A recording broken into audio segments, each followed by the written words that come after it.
All right, this is a classic. This is the Burgener Warmup. Now, the beauty of any sort of a warm-up like this, Burgener Warmup or any progression, is that you can use as many or as little reps in those places as you need in order to get the class moving well. So each part of the progression has a reason behind it, and it's teaching different things. But you as a coach can either use 1 rep if people are proficient, or you can use 10 reps if people are inept.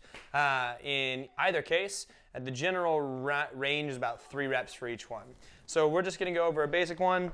Feet under the hips, arms straight, and there's a bunch of different ways we can do this, but this is the general Burgener warm-up.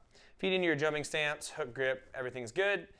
3 dip drive shrugs. So dip drive, shrug, dip drive, shrug. Now dip drive, shrug, high pull, keeping the bar tight. Dip drive, shrug, high pull, dip drive, shrug, high pull, dip drive, shrug, high pull. Then 3 muscle snatches, all the way up overhead, all the way up overhead, all the way up overhead. And depending on what practitioner you're talking to, you can talk about that muscle snatch being finished in the toe or finished kind of flat-footed. It's up to you. Then once up overhead, we've got our overhead squats. So we get out to our squatting stance. We get 3 overhead squats. Oh, it's beautiful. We'll pretend I did 3 there. Then we'll drop the bar on our shoulders. 3 pressing snatch balances. That's bar stays on the shoulder, and you just press yourself down to the bottom, receive, stand back up. Then 3 heaving snatch balances where your feet start in your squatting stance, same as the pressing, but you do a little dip drive, heave it off your shoulder, drop under it. And then 3 snatch balances where feet start in our jumping stance, and it's a dip drive, punch yourself under. So dip drive, punch yourself under, stand back up. And then we go from there into a jump and land with the barbell overhead. Good.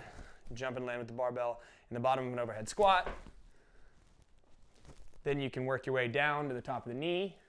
You can go power or full, and then you can work your way yourself down to the top of the knee, middle of the shin, full movement. So spend as many or as little time in each one of those places as possible. There's also a couple supplementary exercises you can do in between, like a snatch drop with the bar up overhead. So once you get to the overhead position, going from a feet jumping to a squatting, feet jumping to a squatting, and focus on just dropping under fast.